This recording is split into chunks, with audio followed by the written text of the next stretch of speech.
अस्सलामुअलैकुम नाजरीन कराम, नई वीडियो में आपको खुश आमदीद कहते हैं। सियासत में बड़ा मैच जारी है। एक जानिब इमरान खान और पाकिस्तान तहरीक इंसाफ हैं, जबकि दूसरी जानिब लाडला ग्रुप एंड कंपनी है। ये सब दिन रात इसी कोशिश में लगे हैं कि किसी भी तरीके से कुछ ऐसा हो जाए कि पाकिस्तान तहरीक इंसाफ और इमरान खान उठा के बाहर फेंक दिए जाएं और बाकी सबको लाकर बिठा दिया जाए। लेकिन जैसे जैसे वक्त गुजरता जा रहा है, इलेक्शन का वक्त करीब आ रहा है, मामलात टाइट से टाइट तर होते जा रहे हैं। पाकिस्तान तहरीक इंसाफ, इमरान खान और अवाम पाकिस्तान के हक में सूरत हाल बनती जा रही है। बहुत सारे शवाहिद ऐसे हैं कि जिसके बाद अब लग रहा है कि पाकिस्तान तहरीक इंसाफ और इमरान खान को रास्ते से हटाना इतना आसान नहीं होगा जितना कि समझा जा रहा था, बल्कि जैसे जैसे वक्त गुजरता जा रहा है ये प्रेशर बढ़ता जाएगा। ये प्रेशर आलमी मालियाती इदारों की जानिब से भी है, लेकिन दीगर ममालिक भी अब उसमें शामिल हो गए हैं जिनको हम इनकार नहीं कर सकते, क्योंकि उनको इनकार करने का मतलब हमारी मईशत, हमारी रगों में हल्की फुल्की चलती ऑक्सीजन को खुद बंद करना है। इकॉनमी बंद हो जाएगी। इसलिए उनकी बातें मानना, उनके मुतालबात मानना और जो साफ शफाफ इलेक्शन के लिए दबाव आ रहा है उसे हम इग्नोर नहीं कर सकते। मामला इस वक्त नाज़रीन इकराम ये है कि इमरान खान को सज़ा दिलानी है, नवाज शरीफ को क्लीन चिट दिलानी है, लेकिन जो कुछ इस वक्त हमारे सामने नज़र आ रहा है टेबल पे, ऐसे लग रहा है कि पाकिस्तान मुस्लिम लीग नवाज और नवाज शरीफ के लिए भी आने वाले वक्त में मुश्किलात बढ़ सकती हैं। एक तो मुश्किल ये है कि वो इलेक्शन नहीं जीत सकते, क्योंकि इलेक्शन जीतने के लिए पाकिस्तान के अवाम की ज़रूरत है, वोटों की ज़रूरत है, जबकि पाकिस्तान के अवाम उनके साथ नहीं है। उनका ग्लैमर ख़त्म हो चुका है। फिर उनकी अपनी पार्टी के अंदर भी सूरत हाल बहुत ख़राब है। जो समझदार लोग हैं वो पार्टी से निकल रहे हैं और इस डूबती कश्ती में बैठने को तैयार नहीं हैं। चंद लोग रह गए हैं जो कि साजिशी हैं, जो मनोवरिंग करना जानते हैं, जो पॉलिटिकल इंजीनियरिंग करना जानते हैं, जो मुकमुका के तहत आते हैं, सिर्फ वो खड़े हैं। लेकिन उनमें भी एक रहनुमा राना सनाउल्लाह हैं, जिन्होंने कल एक गुफ्तगू की। उसमें उन्होंने कहा कि मेरा ख्याल है 12 तारीख को नवाज शरीफ चीफ जस्टिस आमिर फारूक की अदालत से बरी हो जाएंगे। ये अल अजीज़िया रेफरेंस की बात हो रही है। लेकिन साथ ही उन्होंने एक बात की, उन्होंने कहा कि अगर फैसला नवाज शरीफ के हक में ना आया तो फिर इंसाफ के लिए हम दूसरी अदालतों के दरवाजे खटखटाएंगे। तो इनको कहीं ना कहीं शक ज़रूर पड़ रहा है, शुबा ज़रूर पड़ रहा है कि हो सकता है गेम हो जाए, क्योंकि केस इतना सादा नहीं है। उसकी वजह है कि जज अरशद मलिक, उनको बदनाम करने के लिए उनकी ऑडियोज़ रिकॉर्ड की गई, वीडियोज़ रिकॉर्ड की गई, उनको मदीना मुनव्वरा बुलाया गया, जद्दे बुलाया गया, जाती उमरा बुलाया गया, उनकी गुफ्तगू रिकॉर्ड हुई, उनको काफ़ी रुसवा करने की कोशिश की गई। अब उन्हीं ऑडियोज़ के मुतालिक ये कहते हैं कि हम उनको बतौर एविडेंस पेश नहीं करना चाहते, यानी कि मामला ख़त्म। अब ये वो वाला केस है। अब लास्ट हियरिंग में जस्टिस मियां गुल हसन औरंगज़ेब एक साइड पे थे, जबकि जस्टिस आमिर फारूक दूसरी साइड पे थे और वो चाहते थे कि रिलीफ दे दिया जाए, जबकि जस्टिस मियां गुल हसन औरंगज़ेब कह रहे थे कि ज़रा सोच लें, क्योंकि नैब इसमें उस तरीके से नहीं आ रहा, ब्लेटेंटली वो स्टेटमेंट नहीं रिकॉर्ड करवा रहा जैसे पिछले केस में करवाई थी। उसकी वजह यह है कि पिछले केस में जिस तरीके से नैब ने मैच फिक्सिंग की, सारी दुनिया के सामने वो नंगे हो गए। बहरहाल राना सनाउल्लाह के मुताबिक ख़तरा मौजूद है कि कहीं ऐसा ना हो कि यह फैसला या तो डिवाइडेड हो जाए। अगर एक एक वोट हो गया तो फिर ये रेफरी जज के पास जाएगा, यानी दोबारा ये जाएगा किसी और जज के पास, फिर वो सुनेंगे, फिर वो जो फैसला आएगा वो हतमी हो सकता है या फिर लार्जर बेंच बन सकता है।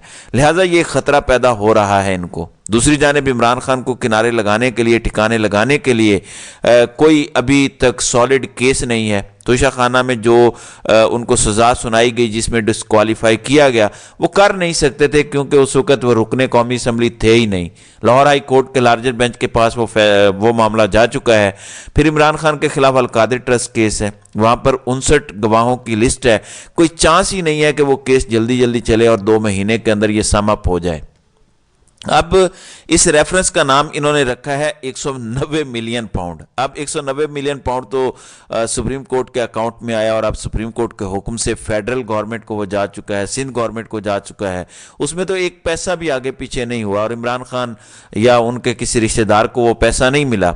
अब रही अलकादिर ट्रस्ट की ज़मीन, इसके लिए ये बहुत तगो-दो कर रहे हैं। इसमें इन्होंने मलिक रियाज और उनकी फैमिली का नाम डाला है। वो इसलिए डाला है कि इनके पास कोई गवाह नहीं है। اب یہ چاہتے ہیں کہ ملک ریاض یا ان کی فیملی کا ممبر آ کے گواہ بن جائے، اس لیے ان کو ملزمان کی لسٹ میں ڈال دیا ہے، ان کو گریل کیا جائے گا، ان پر پریشر ڈالا جا رہا ہے کہ آئیں اور آ کے گواہی دیں کہ یہ جو القادر ٹرسٹ کی زمین ہے یہ انٹر لنک ہے اس 190 ملین پاؤنڈ کی ڈیل سے، اور بیک ڈور چینل یہ ہمارے ساتھ مکمکا کیا گیا تھا، جبکہ ملک ریاض یا ان کی فیملی کا کوئی ممبر آنے کو تیار نہیں ہے، کیونکہ ایسا کچھ تھا ہی نہیں اور نہ ہی اس کا آپسی کوئی تعلق ہے۔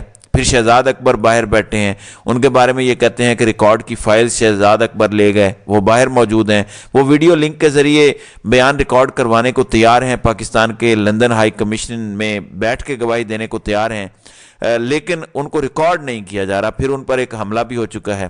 اب پھر زلفی بخاری، فرح شہزادی اور ملک ریاض کو انہوں نے اشتہاری قرار دے دیا ہے اور کہتے ہیں کہ ان کو پاکستان لانے کے لیے انٹرپول سے رابطہ کریں گے۔